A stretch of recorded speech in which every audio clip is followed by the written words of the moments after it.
नमस्कार dear students, welcome to प्रकल्प fun with Hindi.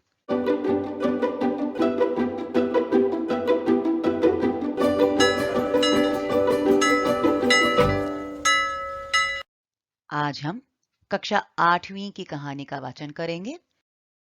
कहानी है सफेद गुड़ और लेखक हैं सर्वेश्वर दयाल सक्सेना। दुकान पर सफेद गुड़ रखा था, दुर्लभ था। उसे देखकर बार बार उसके मुंह से पानी आ जाता था। आते आते वह ललचाई नजरों से गुड़ की ओर देखता, फिर मन महसूस कर रह जाता। आखिरकार उसने हिम्मत की और घर जाकर मां से कहा। मां बैठी फटे कपड़े सिल रही थी। उसने आंख उठाकर कुछ देर दीन दृष्टि से उसकी ओर देखा, फिर ऊपर आसमान की ओर देखने लगी और बड़ी देर तक देखती रही। बोली कुछ नहीं। वह चुपचाप मां के पास से चला गया। जब मां के पास पैसे नहीं होते तो वह इसी तरह देखती थी, वह यह जानता था। वह बहुत देर गुमसुम बैठा रहा। उसे अपने वे साथी याद आ रहे थे जो उसे चिढ़ चिढ़ाकर गुड़ खा रहे थे। ज्यों-ज्यों उसे उनकी याद आती, उसके भीतर गुड़ खाने की लालसा और तेज होती जाती। एकाध बार उसके मन में मां के बटुए से पैसे चुराने का भी ख्याल आया।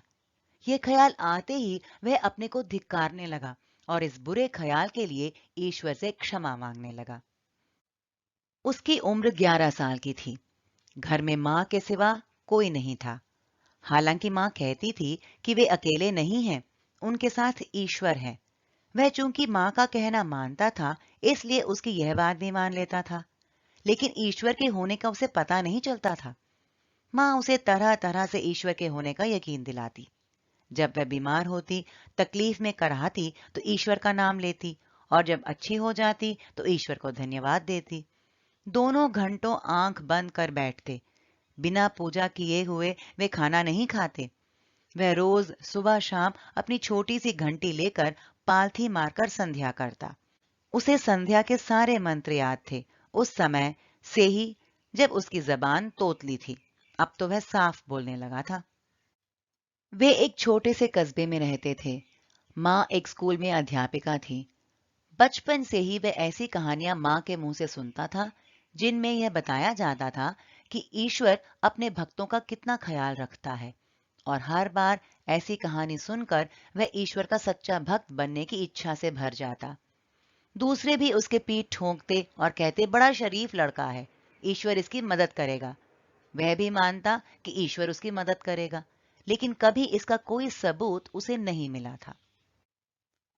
उस दिन जब वह सफेद गुड़ खाने के लिए बेचैन था, तब उसे ईश्वर याद आया। उसने खुद को धिक्कारा।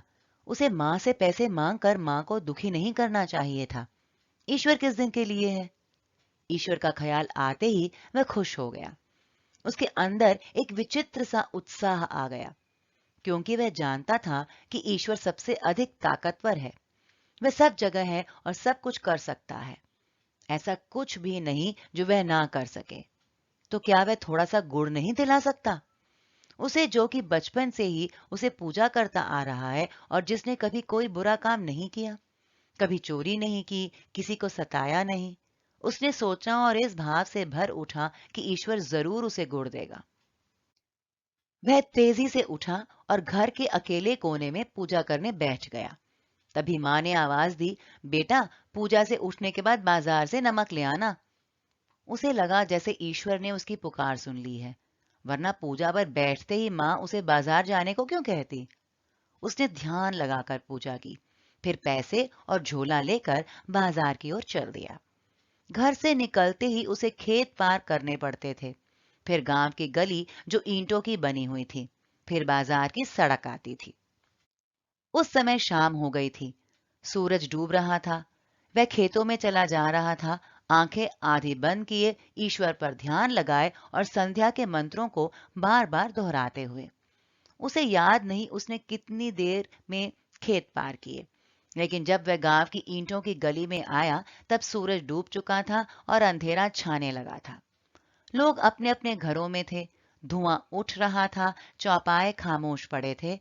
नीम सर्दी के दिन थे। उसने पूरी आंख खोलकर बाहर का कुछ भी देखने की कोशिश नहीं की। वह अपने भीतर देख रहा था, जहां गहरे अंधेरे में झिलमिलाता प्रकाश था। ईश्वर का प्रकाश, और उस प्रकाश के आगे वह आंखें बंद किए मंत्र पाठ कर रहा था। अचानक उसे अजान की आवाज सुनाई दी। गांव के सिरे पर एक छोटी सी मस्जिद थी। उसने थोड़ी सी आंखें खोलकर देखा। अंधेरा काफी गाढ़ा हो गया था। मस्जिद के एक कमरे बराबर दालान में लोग नमाज के लिए इकट्ठे होने लगे थे। उसके भीतर एक लहर सी आई। उसके पैर ठिठक गए, आंखें पूरी बंद हो गईं।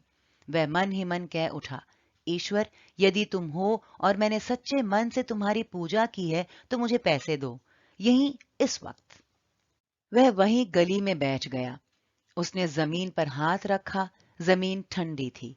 हाथों के नीचे कुछ चिकना सा महसूस हुआ। उल्लास की बिजली सी उसके शरीर में दौड़ गई। उसने आंखें खोलकर देखा। अंधेरे में उसकी हथेली में एक अठन्नी दमक रही थी। वह मन ही मन ईश्वर के चरणों में लौट गया। खुशी के समुद्र में झूलने लगा। उसने उस अठन्नी को बार बार निहारा, चूमा, माथे से लगाया, क्योंकि वह एक अठन्नी ही नहीं थी, उस गरीब पर ईश्वर की कृपा थी। उसकी सारी पूजा और सच्चाई का ईश्वर की ओर से इनाम था। ईश्वर जरूर है, उसका मन चिल्लाने लगा। भगवान, मैं तुम्हारा बहुत छोटा सा सेवक हूं। मैं सारा जीवन तुम्हारी भक्ति करूंगा। मुझे कभी मत बिसराना। उल्टे सीधे शब्दों में उसने मन ही मन कहा और बाजार की तरफ दौड़ पड़ा। अठन्नी उसने जोर से हथेली में दबा रखी थी। जब वह दुकान पर पहुंचा तो लालटेन जल चुकी थी। पंसारी उसके सामने हाथ जोड़े बैठा था।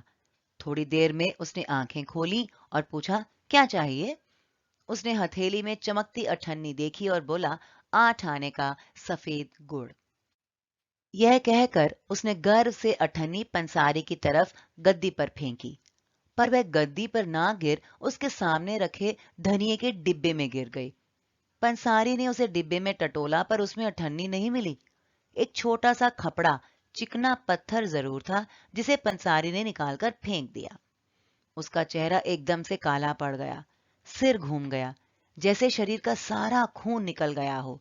आंखें छलछला आईं। कहां गई अठन्नी? पंसारी ने भी हैरत से कहा। उसे लगा जैसे वह रो पड़ेगा। देखते देखते सबसे ताकतवर ईश्वर की उसके सामने मौत हो गई थी। उसने मरे हाथों से जेब से पैसे निकाले, नमक लिया और जाने लगा। दुकानदार ने उसे उदास देखकर कहा, गुड़ ले लो, पैसे फिर आ जाएंगे। नहीं, उसने कहा और रो पड़ा। अच्छा, पैसे मत देना, मेरी ओर से थोड़ा सा गुड़ ले लो, दुकानदार ने प्यार से कहा और एक टुकड़ा तोड़कर उसे देने लगा। उसने मुंह फिरा लिया और चल दिया। उसने ईश्वर से मांगा था, दुकानदार से नहीं। दूसरों की दया उसे नहीं चाहिए, लेकिन अब वह ईश्वर से कुछ नहीं मांगता। प्रिय छात्रों, आशा है आपको मेरे साथ वाचन करके अच्छा लगा होगा। जल्दी ही अगला पाठ लेकर आऊंगी। तब तक के लिए नमस्कार।